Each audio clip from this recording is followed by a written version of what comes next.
Sean todos muy bienvenidos a una edición más del programa Desde Cero. En esta ocasión tenemos una invitada especial, en el cual su arte se ha, digamos, desligado desde la postura tradicional y enfocarse no solo en lo estético, sino más bien vincular su arte a través de las comunidades, a través de la sanación, a través igualmente de la memoria y también, desde luego, con nuestras raíces.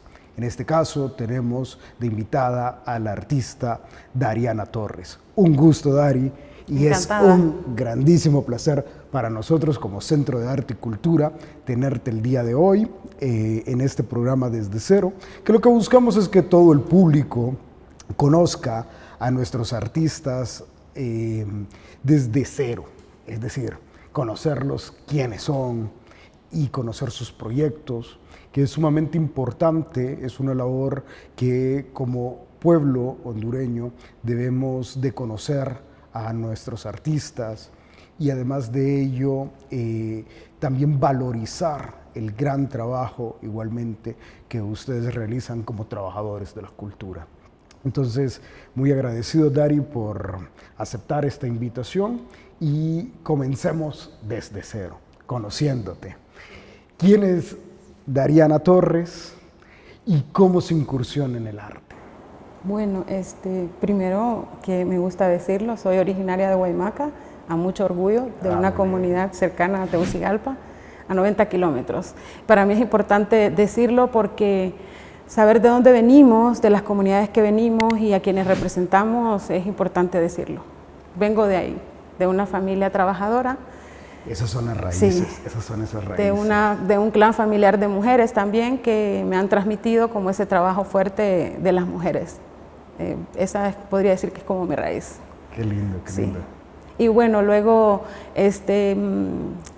yo no recordaba mi infancia en el momento en que decía que quería ser artista. Hace como 3 años, una amiga de la escuela donde estudiamos juntos, de ahí de Guaymaca, me contacta y me dice, Dari, siempre te recuerdo que decías que querías ser artista, pero yo no lo recordaba, solo tal vez de niña lo decía, pero fue como, era algo que estaba presente siempre.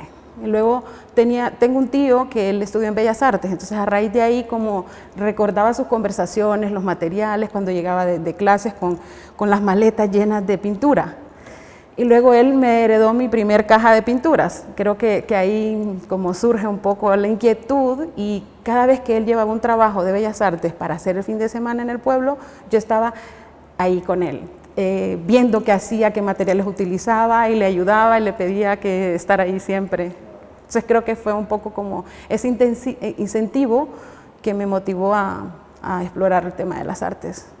Aunque es complejo en una familia trabajadora de un pueblo, pensar en el ser artista no es fácil aquí. Correcto. Y esos son, digamos, esos retos que se gestan en nuestros contextos, un contexto igualmente donde es muy difícil pensar de que vas a estudiar arte, donde el sinónimo de ser artista en nuestros contextos es morirte de hambre. Comúnmente es lo que nosotros hemos entendido, que ser artista es que vas a pasar hambrunas y lamentablemente esto se basa por la poca educación artística que hemos tenido en nuestras currículas, en nuestra forma igualmente de gestar el sistema educativo de nuestro país y la poca importancia que le demos a este tema que debe ser un tema transversal para la construcción humana propia de nosotros. Y entonces, ahí quiero abordar igualmente en tu caso, Dari, ¿cómo, digamos, o qué experiencias personales o comunitarias también marcaron para vos igualmente el tema de ser artista? Sí, bueno, siempre tenía muchas inquietudes, siempre estaba explorando el medio que me rodea. Yo recuerdo mi abuela era una trabajadora, vendedora, ella hacía caminatas por las comunidades cercanas a Tegucigalpa y a Guaymaca. Entonces ella iba a las montañas, era comerciante, entonces intercambiaba, ella utilizaba un método que ella no lo llamaba como tal, pero era un trueque. Las personas que no tenían dinero como tal para poder comprarle algo, entonces intercambiaba por maíz, por ayotes, por frijoles, y entonces esas dinámicas yo creo que me marcaron mucho, el poder compartir desde las montañas, las caminatas por los cerros, las conversaciones de estas señoras mayores con ella, hablando de la siembra, hablando porque la luna estaba no sé cómo, hay luna tierna, hay que cortarse el pelo, hay que sembrar aquí porque es bueno. Entonces yo creo que eso en principio fue una de las cosas que marcaron como ese cariño por eso que está ahí ancestralmente, es una memoria ancestral que está, que la tenemos todas, no importa si sos de ciudad o de pueblo. Entonces creo que marca un poco eso. Y son esos conocimientos empíricos que muchas veces nosotros tomamos como algo o conocimiento vulgar y que en realidad encierran un conocimiento ancestral, sí, un conocimiento igualmente de sabiduría muy importante, que nos hace igualmente reflexionar que no somos el centro único de la vida, sino que hay un entorno, hay un ecosistema natural que nos rodea. Y fíjate que en eso quiero enfatizar igualmente contigo, porque tu trabajo se ha basado en eso, se ha basado igualmente en la construcción desde la colectividad, en la construcción comunitaria sobre el arte y pensar igualmente desde la raíz. Entonces, me gustaría que nos explicaras cómo llegas a ver el arte como un elemento también de transformación social, porque tu expresión artística, además tu espacio creativo se basa en eso, igualmente en esa conformación y en esa vinculación con la sociedad, con lo comunitario y con la transformación social. Sí, yo creo que cualquier herencia, idea o pensamiento que hay en el medio que te rodea te enriquece. O sea, para mí es importante ver que las conversaciones que tenían estas señoras o la gente de los pueblos, o escuchar las conversaciones que tenían los agricultores o agricultoras o recolectoras, fue como eso que fue gestando y dándole forma a ese proceso artístico. Hace años yo no pensaba que era artista, porque también las mujeres, ¿no?, en estos espacios que nos han sido negados, que nos ha costado tomar, porque lo hemos tomado por la fuerza, porque no ha sido fácil, nos ha costado un montón. Entonces, poder reconectar y decir, sí, soy artista, me costó muchos años, yo estuve como 10 años haciendo trabajo comunitario, mucho trabajo comunitario, recolección de materiales, escuchar conversaciones, escuchar historias comunitarias de mujeres y cuál había sido su proceso y su trabajo colectivo. Entonces, ver que solas no podíamos llegar hacia ningún punto, creo que eso fue como algo de lo que marcó específicamente el trabajo, ver que solas no podemos, que solos no podemos. Hablabas antes de un ecosistema que te rodea, y creo que eso es súper importante, ¿no? Ver cómo esa colectividad es que te lleva a hacer. Las comunidades no pueden ir solas por ahí, y es el trabajo que venimos haciendo después, desde lo comunitario, desde la colaboración con otras artistas, con mujeres que no se han denominado como artistas tampoco, sino como alfareras y trabajadoras de alguna expresión comunitaria del arte, pero que no les han dado ese valor. Han sido otras personas quienes han tenido la voz por ellas, y sobre todo del lejano occidente, del medio occidente y del occidente, quienes han tomado esa voz que les correspondía a ellas. Entonces, para mí escuchar ese tema ha sido como fuerte, como, digamos, el motor que me enfurecía y decir, no puede estar pasando esto, no pueden estar haciendo esto con las comunidades porque merecen su respeto. Tienen conocimientos, como decías antes, que la misma academia tiene que abrazar y respetar y darle el valor que se merece. Entonces, para mí, desde ahí es como ese proceso, ¿no? Como no solas no podemos, como de lo colectivo. Qué genial. Y ya ahondando en esto, entramos igualmente a este proyecto que tenés igualmente, que ha sido un proyecto muy importante para el arte hondureño, considero yo. Es un proyecto igualmente que rompe esas barreras de entender lo que hemos construido como un proyecto artístico. Rompe esas barreras de entender igualmente a lo que catalogamos como arte, porque siempre el arte debe ser aquello impoluto, aquello que debe ser de aquella obra magnífica del artista, y no vemos otros procesos creativos. Y tu proyecto, creo que en lo particular nos da otra pedagogía de cómo construir arte, un arte más comunitario, un arte más enfocado a buscar nuestras raíces, a un respeto cultural, que eso es muy importante. Además de ello, a un aspecto de sanación también, un aspecto de sanar. Y entonces quiero que igualmente nos hables del proyecto Raigambre. Sí, bueno, como te decía, tenía tantos años de no autodenominarme como artista, por los miedos, por un montón de situaciones sociales por las que pasamos las mujeres, y es complejo, ¿no? En un espacio y atmósfera de arte construida específicamente por masculinidades. La historia del arte para las mujeres no ha sido fácil, no está contada. Hay esos huecos en la historia, hay esos huecos en esa... No, y siendo autocríticos, ¿verdad? Nosotros, solo siendo autocríticos nosotros, en toda esta sala que estamos acá, solo 2 mujeres, obras de artistas, 2 obras mujeres. De arte. Lo tema y de lo demás es de hombres. Masculinos. No, yo estoy feliz de que hayan homólogos, compañeros, artistas, que son maravillosos, que tienen un trabajo impecable, de investigación también, pero creo que esos espacios para las mujeres no se nos han dado. Y vemos que es un mundo creado por hombres, con espacios para hombres, y bueno, que nos toca hacer el camino. El hecho era primero trabajar con compañeras mujeres que han sido víctimas de una violencia estructurada, que han pasado por un montón de situaciones complejas a todos los niveles. Entonces es una propuesta artística que tiene una transversalización de diferentes temas, de la defensoría de los territorios, de la defensoría de nuestros cuerpos como mujeres que hemos sido víctimas de una violencia estructurada, del Estado, de la sociedad, incluso de nosotras mismas, porque somos parte de ese Estado que nos creó dentro de una educación muy patriarcal.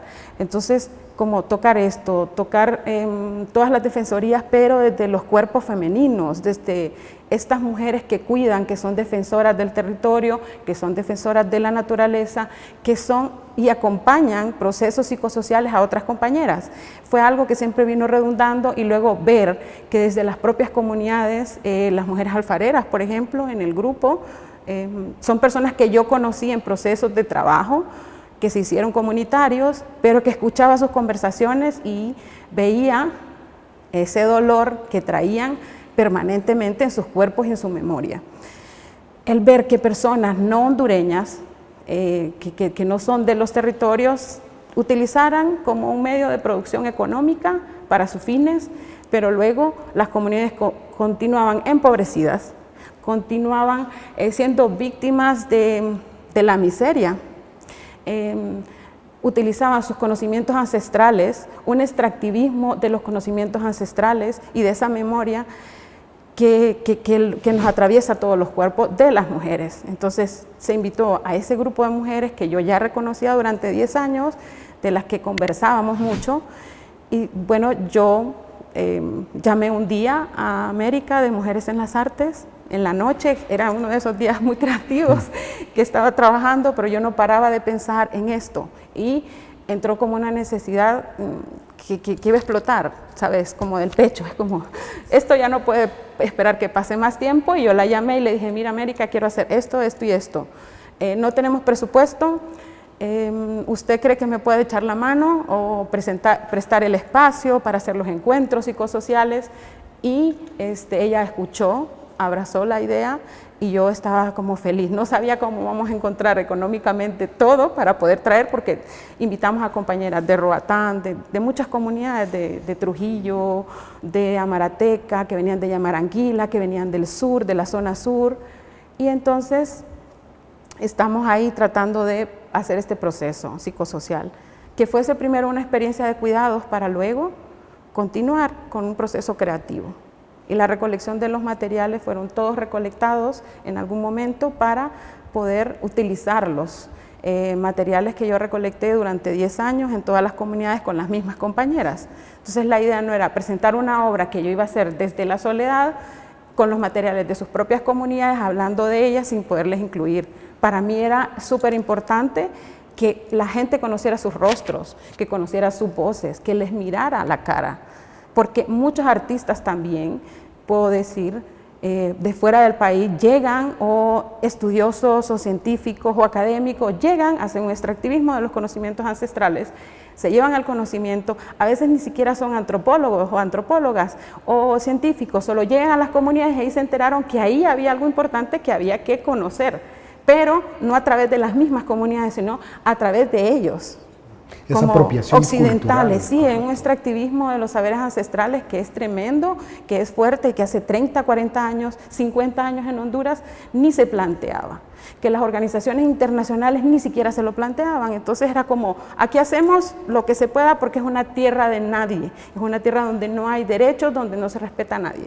Entonces, yo hago como artista o como científica o como investigadora lo que yo quiera. Entonces voy, me especializo, regreso siendo en lo comunitario el especialista, pero fue de ahí donde se extrajo el conocimiento. Entonces, para mí, ver esa dinámica que se repetía con los años, que pasaban 10, 20 años y que presentaba sus informes, y las personas invisibilizadas totalmente, las mujeres que trabajaron 15 años con personas que les hicieron ganar mucha plata, y como artistas también, que se apropiaron de esos conocimientos y que las comunidades estaban ahí siendo un objeto, un medio para poder llegar a algo. Entonces, para mí, el tema del arte era como, sí, incluso el proceso creativo para mí era mucho más importante que la propuesta visual o el producto, como podemos llamarle. Para mí no era ni siquiera esto. Nos reunimos con las compañeras, hicimos conversatorios, hicimos todo un proceso, puedo decir un encuentro bonito, porque ninguna se conocía, solo me conocían a mí de maneras individuales, y luego al encontrarse fue maravilloso, porque pudieron sentir amor, pudieron comprenderse, pudieron ver que aunque una estaba luchando siendo feminista o siendo defensora de derechos humanos, defensora del territorio, defensora de los saberes ancestrales, cada una tenía una lucha y una violencia estructural que le atravesaba, pero que no se conocían. Cada una estaba en sus territorios separadas. Entonces, la idea era hacer este encuentro. Yo tenía una idea de lo que podía ser el diseño de las piezas, pero realmente durante el encuentro se fue cambiando porque esa ruta nos llevó por otros caminos. Correcto, y eso es muy lindo. Y creo eso. Es muy lindo, igualmente eso que acabas igualmente de mencionar, destaco ese hecho igualmente en el cual estableces que la pieza no es igualmente el producto final, sino más bien ese trabajo, el proceso igualmente de la construcción de este proyecto. Y igualmente destaco el trabajo igualmente del encuentro, el encontrarse, el vincularse, el generar ese proceso de redes que hacen igualmente esa defensoría por sus territorios, esas defensorías por los derechos humanos, y que la abrazamos. Y además de ello, otra cosa igualmente que quiero destacar con el público es eso que mencionabas vos, el extractivismo cultural que hemos tenido históricamente en nuestro país. Un elemento muy fuerte, es demasiado fuerte el tema del extractivismo cultural que hemos tenido. Para algún caso, solo les doy un dato histórico de cómo nuestras ruinas de Copán fueron compradas por Stephens por $50. Por $50.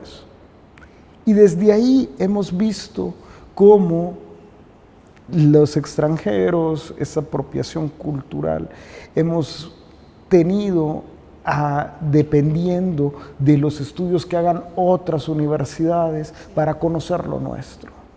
Y eso es una autocrítica igualmente que nos debemos de hacer todos nosotros y nosotras para poder igualmente reflexionar de lo importante que es conocer nuestra cultura, que es conocer igualmente lo nuestro, de generar procesos igualmente fuertes e identitarios de nuestras raíces. Y hablando igualmente de esas raíces, te pregunto por el nombre de Raigambre. Un nombre bellísimo, me parece, para el proyecto. Y cuéntanos de cómo salió el nombre de Raigambre. Bueno, la idea también de toda la propuesta artística no era ser ni pretenciosa, ni siquiera buscar un lenguaje que se aleja de lo comunitario, porque para mí, dentro del arte, muchas veces se utilizan lenguajes que alejan al artista de toda la población y la comunidad. Porque desde una postura alta, desde yo sé más, yo soy académica o académico, o yo estudio y vos sos o ustedes son los que van a escucharme y entenderme. Entonces, pensar desde la propuesta artística como una propuesta del tú al tú, con un lenguaje que podamos comprender todas y que sea fácil, no pretencioso, pero no queríamos usar solo la palabra raíz porque viene de ahí, no es como esa raíz ancestral o esa memoria ancestral, y empezamos a buscar sinónimos de cuál podría ser, ¿no? Como uno que sea bonito, que nos identifique, que realmente sí hable de esto comunitario. Y en las conversaciones y en los procesos psicosociales que tuvimos con las compañeras, salían palabras claves, entonces que fueron dándole identidad básicamente a toda esta propuesta. Y luego en las recolecciones, porque para hacer la propuesta hicimos como todo un sistema circular, digamos, desde la recolección nosotros tenemos una historia de recolección ancestral de alimentos, entonces todavía se mantiene en la zona del occidente, recolectamos setas de los choros que le llaman para presentarlos durante la exposición en la inauguración. Entonces ahí veíamos que los hongos, como le llamamos, o los choros, crecían alrededor de las raíces de los árboles y se expandían. Entonces hacían como esos corros de hongos o de choros, y luego también en las caminatas en el bosque me encontré como muchos enjambres en las raíces de los árboles de hormigas. O sea, construían con la tierra y el barro, y ese día llovía, entonces era como todo se conectaba con la idea también de las compañeras. Qué genial, y ahí es donde en esas pequeñas cosas vemos la importancia igualmente de lo comunitario, de lo colectivo, que muchas veces creemos que solo es el ser humano, sino que es también todo el ecosistema, de cómo necesitamos del uno y del otro para poder igualmente tener ese equilibrio dentro de la vida, de la naturaleza y de nuestra vida humana igualmente, que es sumamente importante. Dari, ahorita igualmente queríamos destacar otro de los proyectos que también tenés, y es el Estudio Liquidámbar. Ese trabajo igualmente tan bello, que es trabajar con nuestras tierras, con la experimentación, con igualmente la investigación que se da igualmente en ese estudio que liderás, que es el Estudio Liquidámbar. Cuéntanos un poco sobre el Estudio Liquidámbar y los diferentes proyectos igualmente que tenés. Sí, bueno, el estudio de cerámica Liquidámbar era como una idea personal que siempre quería avanzar, pero que no tenía tiempo por el trabajo. Yo hago bastantes colaboraciones comunitarias también, que no estoy contratada, sino que voy y trabajo de manera colectiva para intercambio de conocimientos con ellos. Yo aporto lo que puedo y aprendo muchísimo. Entonces siempre tenía como ese pensamiento de en algún momento tengo que iniciar con mi propio taller, porque veía los colectivos de las mujeres, veía también cómo trabajaban de manera comunitaria, y entonces eso también para mí era como un empuje para decir, bueno, ¿y lo tuyo dónde está? ¿Cuándo vas a empezar? Pero la pandemia me dio el tiempo de estar en casa para poder avanzar con mi proyecto. Entonces nace ahí. El Estudio Liquidámbar se llama así, es un nombre que lo van a escuchar por todos lados, muchas personas me preguntaban por qué Liquidámbar, si está por todos lados, pero yo tuve una experiencia en una comunidad, se llamaba Flor del Campo en Tibucá, y llovió toda la semana, entonces no podíamos salir, yo no llevaba botas, llevaba unos burros, me tocó ir a buscar las botas a la tienda, unas botas de hule altas. Ahí fue donde veía cosas, pero hasta que las vivís en carne propia te das cuenta. En los pueblos, a la gente que usa las botas, como insulto le dicen, ahí va ese montañero botudo o montañera botuda, de manera despectiva. Estando ahí, yo nunca lo vi así, pero sí escuchaba a otras personas. O sea, veía y el calzado más cómodo para estar en la montaña, lluviosa y para poder trabajar. O sea, yo las había usado, pero en un clima tan extremo de la esperanza de lluvia 24/7, era el único que podías y te protegía perfectamente. Entonces, ese día yo estaba pidiendo al universo que parara un poco la lluvia para poder ir donde estaban las vetas de barro. Estábamos trabajando con mujeres que hacen tejidos, pero siempre mi búsqueda por los materiales de tierra, de barro y siempre el tema de la cerámica y la alfarería. Les pedí que me llevaran y entonces donde estaba la veta de barro, habían muchos liquidambales. Los colores eran maravillosos, fue una tarde con una luz preciosa de la hora dorada y luego había el barro revuelto con las hojas de liquidámbar. Entonces dije yo, este va a ser mi nombre y es mi proyecto, que va a tener más respeto comunitario, que intentamos y que vamos paso a paso, avanzando poco a poco. Excelente, excelente. Y contarles igualmente para todo el público que se están interesados igualmente en conocer mucho más sobre el proyecto Liquidámbar, pueden buscarlo en las redes sociales, está como Taller Liquidámbar, ¿no? Estudio de Cerámica. Estudio de Cerámica, profesional. Sí, Estudio de Cerámica Liquidámbar y bueno, próximamente tenemos talleres y vamos a hacer encuentros comunitarios. La idea es poder llevar a las personas que puedan compartir con las comunidades, pero de una manera más respetuosa, de una economía justa, para que también las comunidades puedan tener un ingreso y que ellas puedan compartir sus conocimientos. Pero en este caso no voy a ser yo quien voy a cobrar, sino la comunidad quien va a poder beneficiarse económicamente. Entonces les invitamos para que puedan verlo. Excelente, excelente, Dari. Ha sido muy alegre compartir ahorita esta charla con vos y ya estamos ahorita por concluir este programa y no sin antes que le expreses igualmente a todo el público qué es el arte para vos. Porque esta es una pregunta que siempre les hacemos a nuestros invitados, que eso es muy importante, que miren y las diferentes posturas de todos los artistas, ese concepto de arte, pero que para cada uno refleja algo y genera igualmente un sentimiento, un conocimiento, etc. Entonces, saber de vos qué es el arte. Bueno, para mí es todo aquello que podamos crear con una buena intención, primero. Segundo, desde una memoria colectiva y desde una memoria que tenemos en nuestra piel, en nuestro cuerpo. Para mí es como eso, ¿no? Lo que vas a crear con una intención, pero para mí tiene que ser una intención que no se va a aprovechar de otros para poder expresarse. Entonces, para mí eso es lo más importante, ¿no? Como haces arte desde tu propuesta, pero con intenciones que puedan contaminar de manera positiva o expandirse para que los demás lo puedan disfrutar. Sobre todo tiene que ser accesible a las comunidades, porque el arte siempre estuvo para un grupo, pero no para lo comunitario. Entonces, para mí es eso. Excelente, Dari, te agradecemos muchísimo. Agradecemos igualmente a todo el público que nos ve y nos escucha. Agradecemos igualmente a TV1 por el espacio y a cada uno de ustedes que nos ven en este programa Desde Cero. Agradeciendo igualmente a Dari, un gran abrazo y muchísimas gracias por acompañarnos. Igualmente a todo el equipo del Centro de Arte y Cultura por hacer este programa posible. Muchísimas gracias y hasta la próxima.